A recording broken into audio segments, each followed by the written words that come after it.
And as Pakistani politics goes, in 2006 and 2007, the country has really had enough of Musharraf and his dictatorship, and you see massive civilian protests, really very impressive, frankly, that finally oust him in 2007. Benazir Bhutto, who, as I said, was running the country in the 1990s, sees this as her political comeback. She actually comes back to Pakistan, she campaigns, and she is assassinated right around Christmas 2007, a horrible tragedy. And she's assassinated by the Taliban. So at some point, you get the Pakistanis to take the Taliban seriously. Because she's been assassinated, her husband, Zardari, ends up winning the election. Now, he is not as famous or even interesting a character as Benazir Bhutto. He was widely known in the 1990s as being a playboy. He's known as Mr. 10% because he seems to be on the take. He's pretty corrupt. And people, especially in the West, were a little worried about what his government would look like. And I have to say, the PPP government governed for the past 5 years until 2013 under Zardari. It was messy. It was far from perfect, but it was a democracy. And it got Pakistan slowly, I think, to turn the corner that now I think a military dictatorship is less probable. I could be proven wrong there. But when I've been to Pakistan recently, I really see a difference in how civil society acts there. The media is vibrant and loud and openly critical of government policies. Civil society, people march in the streets whenever there's something to march about. They are engaged in the political process. When I was there, as I said, in May 2013 for this last round of elections, everybody from senior wealthy families and politicians down to our rickshaw driver in Lahore was running for political office. People, illiterate people were helping. There were voting irregularities, but I have to say the ones that I saw were mostly on the attempting to enfranchise people. So it's a daughter who's literate, who's standing in the voting booth with her mother who's illiterate. Obviously that's illegal, but it's not the kind of thing we're worried about. So I am pretty hopeful about Pakistan, actually. More hopeful than you would probably hear when you just read the US press on it, where it's a lot about who's been killed and what the Taliban has been doing. They've made some real progress. Pakistan has been in an economic crisis essentially always, but it became particularly acute during the past 5 years.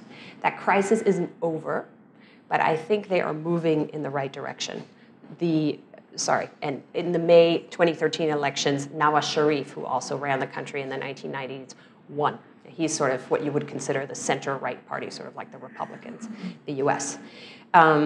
They've already, in the first 9 months of their government, made some serious reforms, especially in the electricity sector, which is a real problem because Pakistan has enormous power outages. Yeah, and he has also tried to do tax reform. Now, this sounds like it's very much in the weeds, but this is the kind of stuff where if you want to get Pakistan to be a normal, quote, country on the international stage, this is the kind of stuff that needs to be fixed. So in Pakistan, almost no one pays taxes. He has gone after the largest tax evaders, regardless of their political party, which is unheard of in previous Pakistani politics. And he's also announced that the government's going to sell some stakes in the big state-owned enterprises, most of which are owned by the military, which is one of the reasons that the power in Pakistan between the military and the civilian government is always so lopsided. He has also, promisingly, appointed his own chief of army staff. So in Pakistan's history, the coups have often either been the chief of army staff who's mounting the coup or been acquiesced to by that person.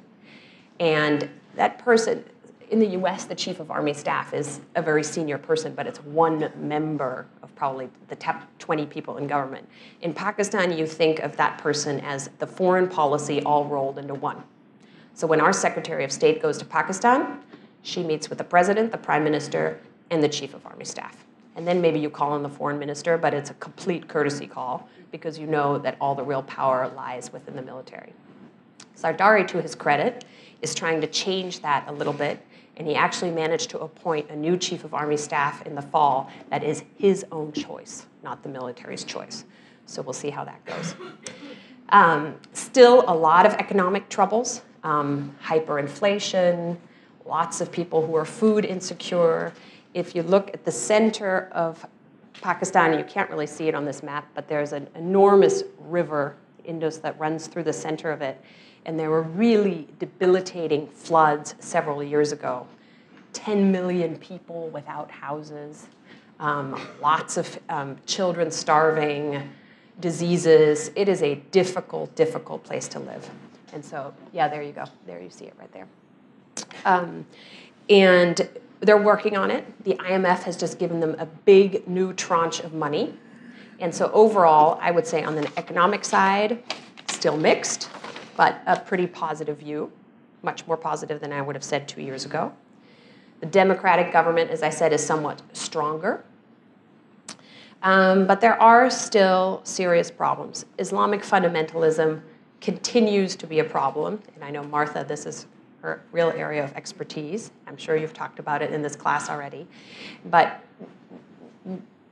I'll just say in a flip way, when I used to go to Pakistan as a US government official and we would meet with the military, we would half-jokingly count the beards to see how Islamist people are, because it used to be that the military was really a stronghold of the secular, Western-educated Pakistanis. That is no longer the case. So the mid-level officers are the ones that really came up the ranks in the 1980s under Zia.